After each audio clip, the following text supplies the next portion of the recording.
Assalamualaikum anak-anak. Alhamdulillah hari ini kita masih bisa berjumpa kembali dalam mata pelajaran sosiologi. Belajarnya masih secara online ya, dan masih menggunakan media berupa video. Nah, di pertemuan hari ini seperti yang sudah Ibu sampaikan, kita akan mempelajari submateri masih tentang globalisasi. Yang dibahasnya kali ini adalah tentang gejala globalisasi di Indonesia. Kira-kira bagaimana saja sih gejala globalisasi di Indonesia itu? Mari kita simak videonya lebih lanjut ya.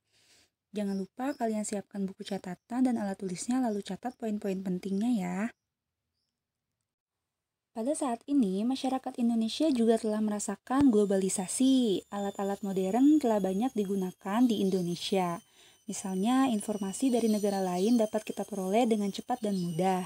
Hal itu menunjukkan bahwa Indonesia merupakan salah satu negara yang juga mengalami gejala globalisasi. Lalu, bidang apa saja sih yang mengalami gejala globalisasi tersebut? Nah, Ibu akan memberikan penjelasannya ya. Yang pertama adalah bidang ilmu pengetahuan dan teknologi. Kemajuan ilmu pengetahuan itu selalu diikuti dengan kemajuan teknologi. Hal ini terbukti dengan banyaknya penemuan dalam bidang teknologi guna memenuhi kebutuhan hidup manusia dalam melakukan berbagai aktivitas sehari-hari. Contoh kemajuan ilmu pengetahuan dan teknologi yang pertama adalah penemuan telepon sebagai alat telekomunikasi yang membawa kemudahan bagi penggunanya. Nah, setelah itu berkembang pula faksimiles, telepon genggam, internet, dan lain-lain. Yang kedua adalah penemuan alat transportasi dari yang paling ringan seperti sepeda sampai dengan alat-alat transportasi lain yang dapat digunakan di darat, laut, maupun udara. Penemuan ini sangat bermanfaat bagi masyarakat karena dapat menghemat waktu, tenaga, dan juga biaya. Yang ketiga adalah penemuan peralatan kantor seperti mesin tik sampai dengan komputer yang dapat membantu menyimpan dan mengolah data. Penemuan ini selanjutnya berkembang pada penemuan yang lebih canggih, yaitu internet. Yang keempat adalah penemuan sumber-sumber energi yang dapat diperbarui, seperti energi surya, angin, air, nuklir, dan biogas, melengkapi keberagaman sumber-sumber energi yang tidak dapat diperbarui. Contoh-contoh tersebut hanya sebagian kecil dari hasil kemajuan ilmu pengetahuan dan teknologi. Masih banyak lagi penemuan-penemuan lain di berbagai bidang seperti bidang kesehatan dan juga pertanian.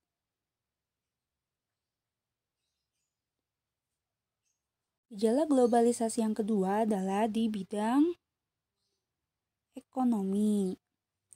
Globalisasi ekonomi adalah meningkatnya saling ketergantungan ekonomi negara-negara di dunia berkat percepatan pergerakan barang, jasa, teknologi, dan modal lintas perbatasan. Globalisasi ekonomi merupakan proses peningkatan integrasi ekonomi antar negara yang berujung pada munculnya pasar global dan pasar dunia yang tunggal. Jenis globalisasi ekonomi ini lebih spesifik, yaitu sebagai berikut. Yang pertama adalah globalisasi produksi. Globalisasi produksi ini ditandai dengan berdirinya perusahaan yang melakukan produksi di berbagai negara.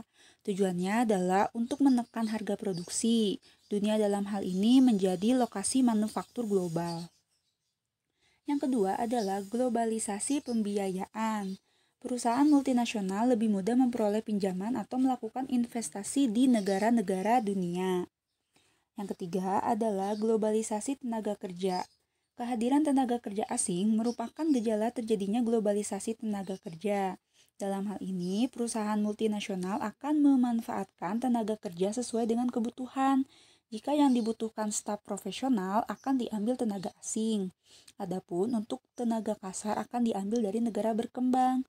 Globalisasi tenaga kerja ini memudahkan pula pergerakan tenaga kerja asing. Yang keempat adalah globalisasi jaringan informasi. Adanya globalisasi membuat jaringan informasi masyarakat lebih mudah dan cepat mendapatkan informasi dari negara-negara di dunia. Hal ini dimanfaatkan oleh perusahaan multinasional untuk memasarkan produknya. Sebagai contoh, mempromosikan restoran cepat saji lewat media massa, media elektronik, dan sebagainya. Dan yang kelima adalah globalisasi perdagangan. Globalisasi perdagangan ini terwujud dalam bentuk penurunan dan penyeragaman tarif, serta penghapusan non-tarif sehingga kegiatan perdagangan dan persaingan menjadi lebih mudah, ketat, dan adil.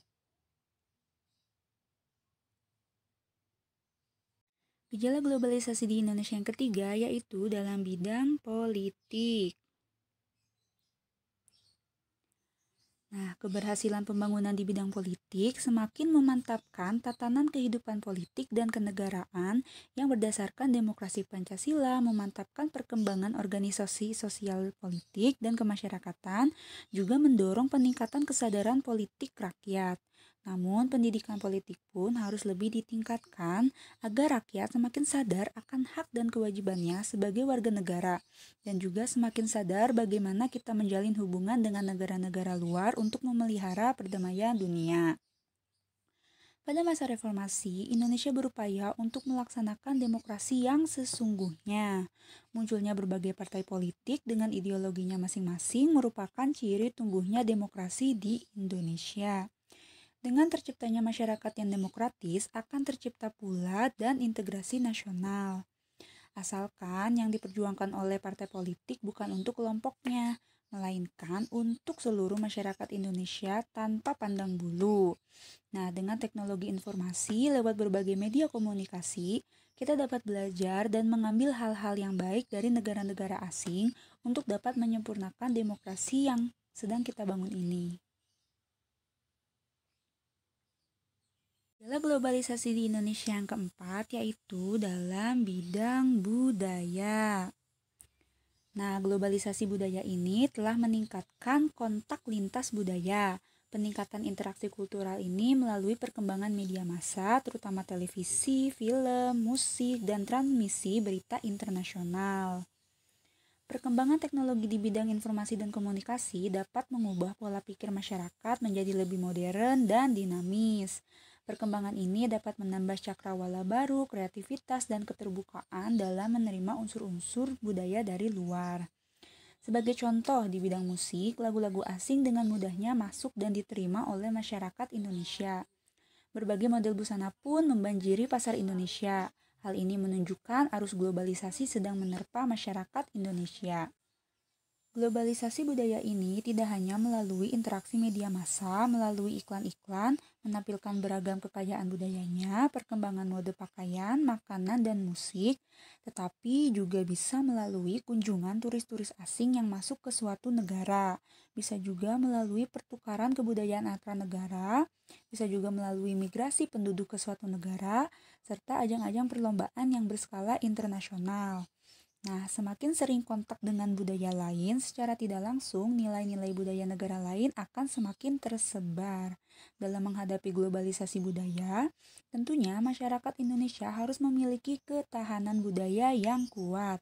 Hal ini agar masyarakat tetap berada dalam norma-norma sesuai adat ketimuran dan tidak terlena dalam kancah arus westernisasi.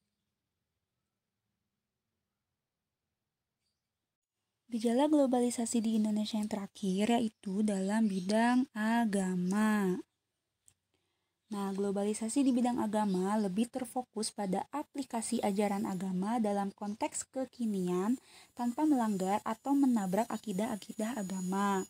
Misalnya, sekarang kita tahu atau kita bisa mengakses misalnya ceramah atau dakwah-dakwah itu melalui teknologi yang lebih canggih. Misalnya kita bisa menonton videonya melalui YouTube.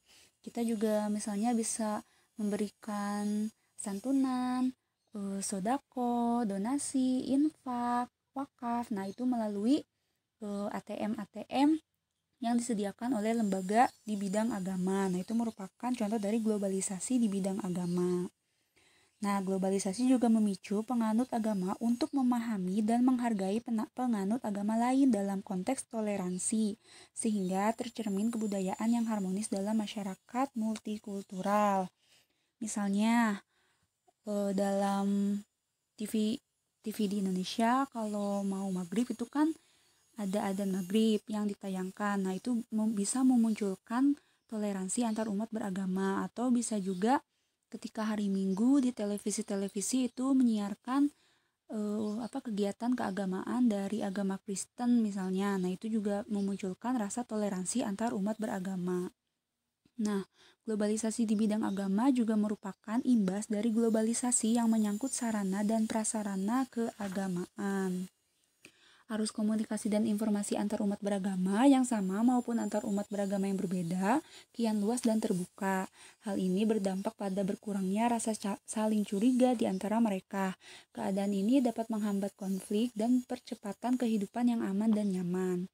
Contohnya, kalau misalnya hari Idul Fitri itu kan televisi nasional menayangkan sholat Id bersama, atau ketika hari Natal ditayangkan kegiatan agama Kristen gitu ya. Nah, itu bisa mendorong terjadinya keharmonisan dan kedamaian antar umat beragama yang didorong oleh adanya globalisasi. Nah, sekian untuk pertemuan kali ini mengenai materi gejala globalisasi di Indonesia. Kalian bisa screenshot bagian ini atau lebih baiknya kalian catat di buku catatan kalian masing-masing ya. Jika kalian ada yang belum dipahami dan ingin ditanyakan, boleh ajukan pertanyaannya di grup lalu kita diskusikan bersama ya.